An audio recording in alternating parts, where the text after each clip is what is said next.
આજે ચૈત્રવદ 13 છે, બુધવાર છે, તારીખ 15/4/2026 વર્ષ છે.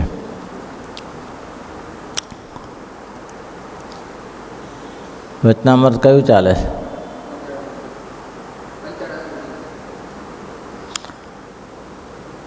વાત ઇન્દ્રિયોની છે.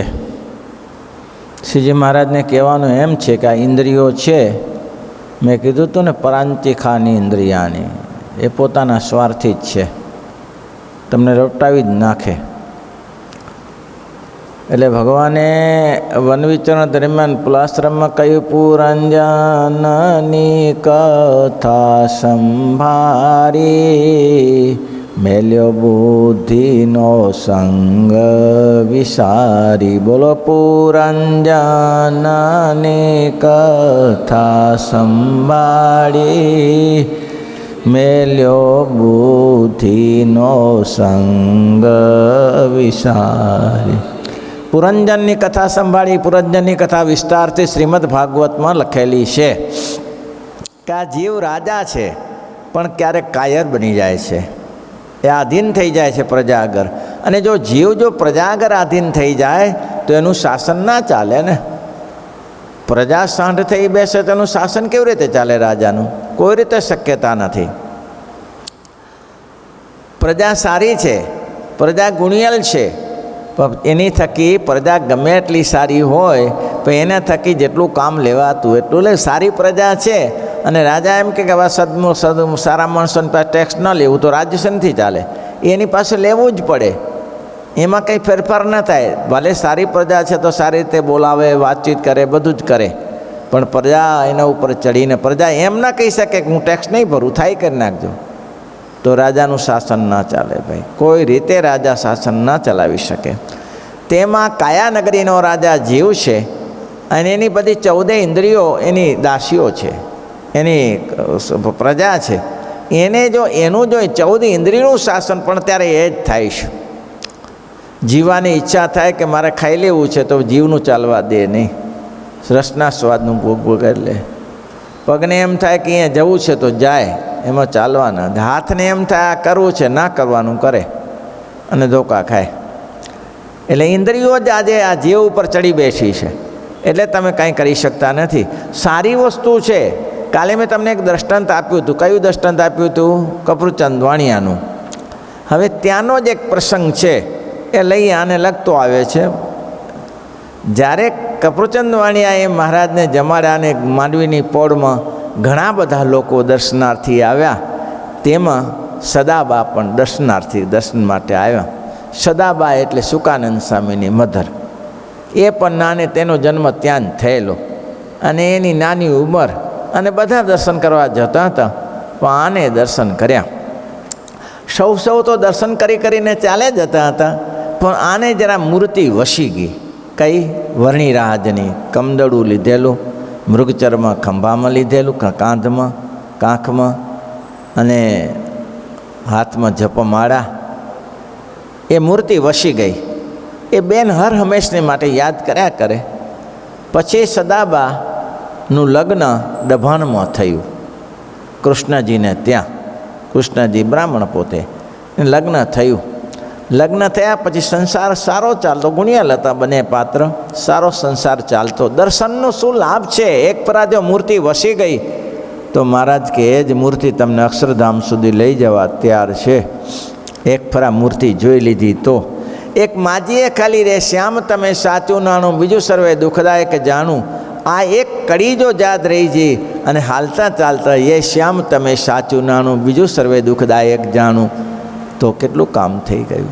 મહારાજ લેવા આવ્યા. અંતે બેને કીધું, મહારાજ મેં તમારી ભક્તિ કરી નથી, હું તમારી કંઠી બાંધી નથી. મહારાજ કે તમે કંઠી બાંધો કે ના બાંધો, તમે ભક્તિ કરી કે ના કરી, પણ તમે શ્યામ તમે સાચું નાણું, શ્યામ તમે સાચું નાણું આ પદ બોલો છો ને? તો હા, એ તો બોલો છો. તો એ તો કે પહેલાં તમારા શાંતોને તમે જતા હતા ને ત્યારે મને યાદ રહી ગયું છે. બસ મહારાજ કે એ યાદ રહી ગયું છે ને, એ શ્યામ તમે સાચું નાણું. બસ અમે આ પોતે છીએ. થોડી બી કરેલી સેવા આ ઇન્દ્રિયોથી, આ ઇન્દ્રિયો એના માટે છે. થોડી બી કરેલી સેવા. માળિયામાં મકન ભટ્ટ હતા, કરેલી સેવા નિષ્ફળ ના જાય હો. આ ઇન્દ્રિયો એના માટે છે. ભગવાનનું દર્શન કરો, હાથેથી કરીને કામ કરો, પગેથી કરીને ભગવાનના મંદિર. કેટલું સરસ ચેપ્ટર આપ્યું છે ને, મસ્ત ચેપ્ટર છે, ગમે એવું ચેપ્ટર છે. આ ઇન્દ્રિયો તમારા માટે આપી છે, તમને ઉપયોગ કરવા, તમે કામ કરી લેવા માટે, ખાવા પીવા માટે નહીં.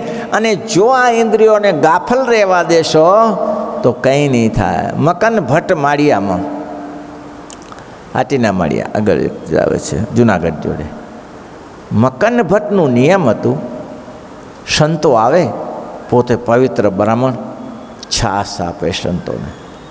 પોતાના ઘરે દૂધાણું રાખે, ભેંસ રાખે, એની છાશ સંતોને આપી આવે. બીજું પેલા લીંબુવાળા મરચાં હોય છે ને, એ મરચાં હાથી રાખે, અને જેટલા દિવસે સંતો આવે તે તાજા તાજા મરચાં લઈને છાશને મરચાં આપવા જાય. આ સેવા કરે અને વર્ષો વીતી 30-35 વર્ષ થઈ જાય. આ એક ધારી સેવા કરે. સંતો મંદિરમાં આવે, પોતે સત્સંગી નહીં હો, પોતે કંઈ સત્સંગમાં કંઈ જાણે નહીં કાંઈ, પણ આવો ગુણ, સંતોને આપણે મરચાં જમાડીએ અને સંતોને છાશ આપીએ. બોલો, આ એક જ સેવા.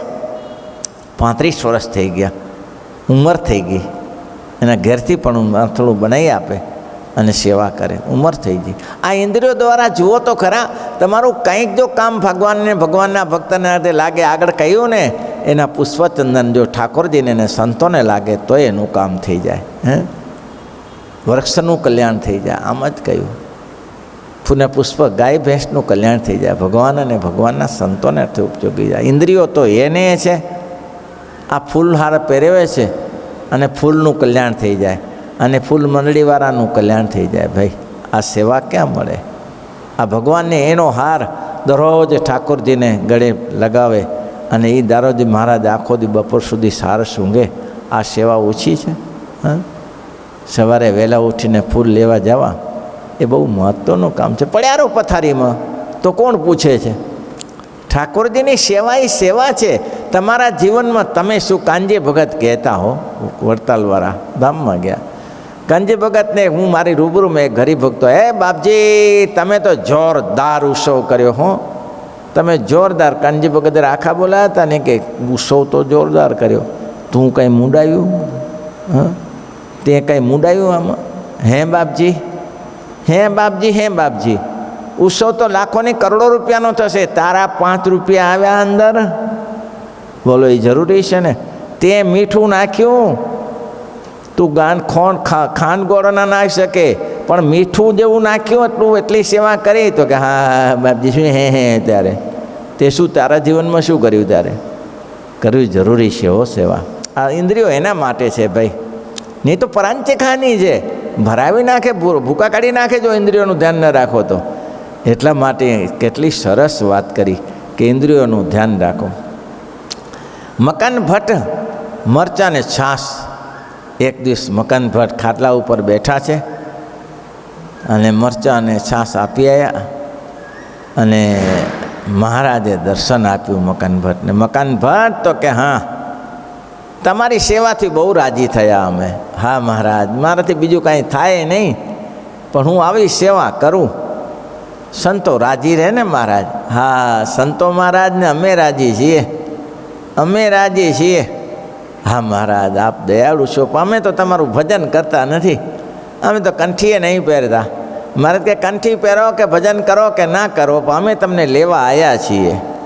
એમ મહારાજ? તો ક્યાં તો અમે ભજન, બીજા લોકો તો ભજન કરે, અમે તો મારા નહીં કરતા. તો કે જે કરતા હોય તમે મરચાં આપો છો ને, સંતોને છાશ આપો છો ને? હા એ મહારાજ વર્ષો થઈ ગયા આપીએ છીએ, આવું લાભ ના મળે ને મહારાજ. કે બસ ત્યારે એના કારણે. હવે આ વાત માજી અંદર સાંભળી, માજી સાંભળ્યા તે માજી કે કોની સાથે વાત કરો છો?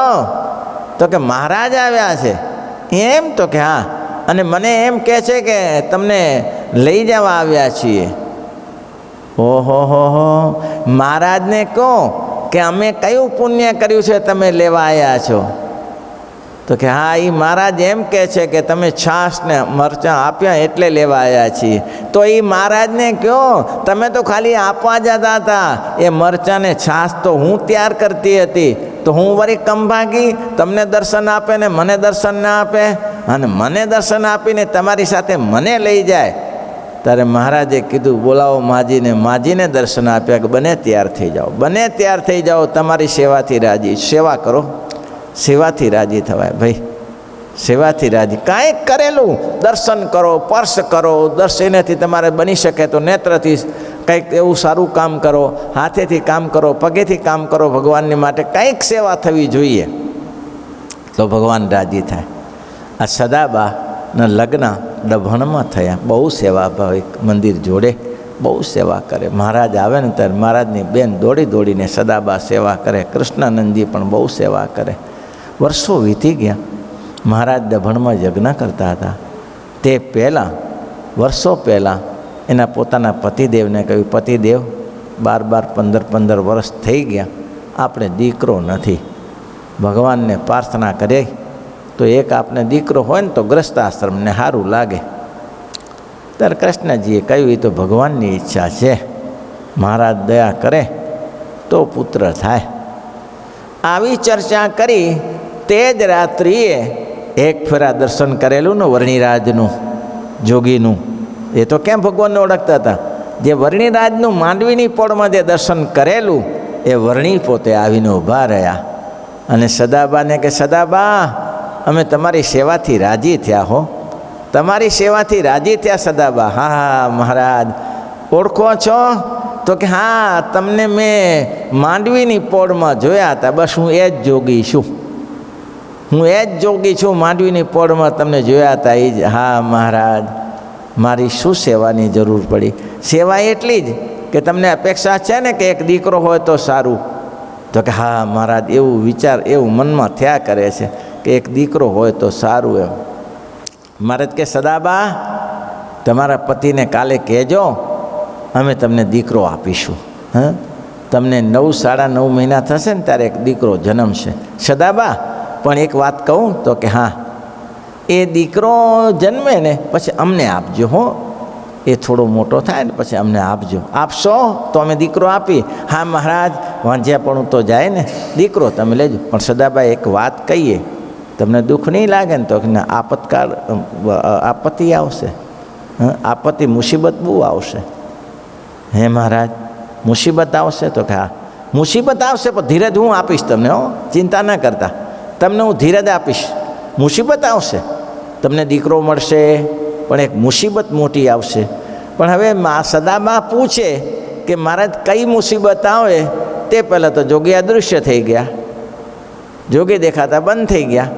બીજે દિવસ સવારે પતિદેવને પૂછ્યું, પતિદેવ, આજે મેં જે બાલ્ય અવસ્થામાં માંડવીની પોળમાં વર્ણિરાજને જોયા હતા, એ વર્ણિરાજે આજે મને દર્શન આપીને એમ કહ્યું હતું કે સદાબા, તમને અમે દીકરો આપીશું. પણ એમ કહ્યું પાછું કે દીકરો અમને આપજો હો, પાછા એવું કહ્યું છે. અને એમ કહ્યું છે કે તમને આપત્તિ ખૂબ આવશે, વિઘ્ન ખૂબ આવશે. તો પતિદેવ, એ બધું વિઘ્ન શું હશે? એમ એના પતિદેવે કહ્યું, કૃષ્ણજીએ કહ્યું કે દેવી, બધું જ આજે જાણી લઈએ તો ભવિષ્ય માટે શું રહે? એ ભવિષ્યમાં છોડી દેવું જોઈએ. આજે જ બધું જાણી લઈએ તો ભવિષ્ય માટે શું રહેશે? ત્યારે એ સોનાની વાત, સપનાની વાત એ હોય. પાછળથી ભગવાન દયાળુ છે, તમને દર્શન આપ્યું, સારી વસ્તુ છે. હવે ભગવાનની કૃપાથી એને ગર્ભ રહ્યો, સદાબાને ગર્ભ રહ્યો. થોડા મહિના ગયા. હવે નહીં જેવી બીમારીમાં, કોઈ બીમારી નહીં, કૃષ્ણાનંદ જે ખાલી નાકમાં ફોડકી થયેલી, અને એ ફોડકીમાં ને રોગ વધી ગયો. અને અઠવાડિયામાં જ કૃષ્ણાનંદજી કૃષ્ણશંકર ધામમાં ચાલ્યા ગયા. બહુ ઉપાધિ થઈ. પણ મહારાજે કહ્યું હતું ને બેનને કે હું તમને ધીરજ આપીશ, એમ ચિંતા ન કરતા. એટલે બેનને ધીરજ આપી અને ધીમે ધીમે ધીમે પુત્રનો જન્મ થયો. અને પુત્રના જન્મનું સુકાનંદ સ્વામી નામ પાડ્યું. ડભાણમાં યજ્ઞ થાય, ધામધૂમથી આહુતિ અપાય. ચારે બાજુ બ્રાહ્મણો, 10,000 બ્રાહ્મણોની આહુતિ જાય. 10,000 કોઈ માળા જપે ને કોઈ જપ કરે ને આવો મોટો યજ્ઞ ડભાણમાં થાય. ચારે બાજુ ઝૂંપડીઓ, એની અંદર ભૂદેવો રહે. સવારે ગાન થાય, સંતો કીર્તનો ગાય. હે વડ, આજે બી વડ છે, એ વડના વૃક્ષ નીચે મોટી સભા થાય અને 500 પરમહંસો બેસે, કથા વાર્તા થાય. આવું દિવ્ય વાતાવરણ અને સ્વાહા, ઇન્દ્રાય સ્વાહા, વરુણાય સ્વાહાના શબ્દ સંભળાયા કરે. આખું ગામ નહીં પણ આખો એરિયો હિલોડે ચડેલો, હજારો. મહારાજ તો એવું લખે છે 3 લાખનું કે એવું કંઈક લખ્યું છે, એટલું તો રસોડું ચાલે દરરોજનું. એ ભગવાન શ્રીરી તે સમય શું સુવિધા, નહીં નાહવાની સુવિધા, નહીં બેસવાની સુવિધા. જ્યાં તળાવો શોધી લે, એ ડભાણનું તળાવ, ત્યાં બધા નાય ધોવે, આજુબાજુ જાદુર બાથરૂમ જે લખેલું ત્યાં જાય. અને આટલા માણસોને આ ડભણના જગ્નમાં શ્રીજી મહારાજે ઝાલમસિંહ દરબારની મદદ લીધેલી. ઝાલમસિંહ દરબાર હાથી જાણના એની મદદ લીધેલી. કારણ કે તે પહેલાં ખોખરા મેદાનમાં જે યુદ્ધ થઈ ગયેલું, અને એને મહારાજને ખબર હતી કે આ લોલંગરો ઉપદ્રવ કર્યા વગર નહીં રહે, એટલે એને કહ્યું કે થોડા ઘણા ભીલો અમારી સાથે સૈનિકો તમારા મૂકો. ત્યારે એને કહ્યું મારી પાસે 1,00,000 ભીલ છે, 1,00,000 મૂકું? અરે મહારાજ કેટલા હાંચવા કાંઠા પડી જાય, 10,000 મૂકો. અને 10,000 ભીલને મહારાજે તો અમુક જ મૂકવાનું કહ્યું. પણ ઝાલમસિંહ કે આવો મને અવસર નહીં મળી શકે, આવો મને લાભ નહીં મળી શકે, આવો અવસર મળ્યો છે તો 10,000 ભીલને લઈને પોતે જાતે ગયો. અરે એટલું નહીં, મહારાજની પાલખી જાતે ઉપાડે ઝાલમસિંહ બાપુ, જે મોટા ગામોના ધણી. અને મહારાજને રાજી કર્યા. હવે શું થયું, હવે 2 દિવસ યજ્ઞ ચાલ્યો, પછી તો ત્યાં ઉપાધિ થઈ પડી. હવે આ તો તીરકામઠાવાળા બધા, તો ગમે તે બીજાને હણી દે, મારી દે. એટલે મહારાજ કે હવે મહારાજને બધા કે મહારાજ હવે આનો ઉપાય કરો. કેમ હવે બીજો ભય તો મટી ગયો, પણ મોટો ભય આવ્યો, ખાઈ જશે હારા કોઈ માણસને ભૂખ્યા થશે ત્યારે. આ તો આદિવાસી ભીલ. મહારાજે ઝાલમસિંહને કહ્યું બાપુ હવે આને પાછા લઈ જાય. બાપુ કે હવે મારું કામ નહીં હવે. કેમ? એ મને મારી નાખ્યા અરે ભેગા થઈને કે હવે પાછો ઉસો પૂરો થયા કરી તો મારે કે એક કામ કરો, બોલાવો. અમે વાત કરી. શ્રીજી મહારાજે આદિવાસી ભીલોને બોલાવ્યા અને મહારાજે કીધું ભીલો 10,000 તમે આવ્યા છો, હા તમે કહીએ એટલું કરજો. તમે છે ને ધર્મ મર્યાદાનું. મહારાજ અમારે ધર્મ મર્યાદા ન રહે. કેમ? મહારાજ કે અમારા પંચવરતમાં છે દારૂ ન પીવો, જુગાર નવરું, ચોરી ન કરી, પરસ્ત્રી સંગ ન કરવું, ને આને આટલું. અરે એ ચોરી કર્યા વગર તો અમારો ધંધો કેવી રીતે ચાલે? કે આ ચોરીથી તો અમે ચલાવીએ છીએ, અમારે પછી બીજું કામ કહ્યું ત્યારે. મહારાજ કે કેમાં સમા? મહારાજ એમાં નહીં, દારૂ જ બંધ કરી નાખશું, પણ ચોરી વગર ખાવાનું ન મળે ને મહારાજ, એ તો કરીએ. ત્યારે મહારાજે એટલું વચન આપ્યું, તેને ગરીબને ના લૂંટતા, બ્રાહ્મણને ના લૂંટતા, વિધવાને ના લૂંટતા, અનાથને ના લૂંટતા. આટલું કરજો. ભલે મહારાજ, તમારું અમે કલ્યાણ કરીશું. બધાને પાણી છાંટ્યું.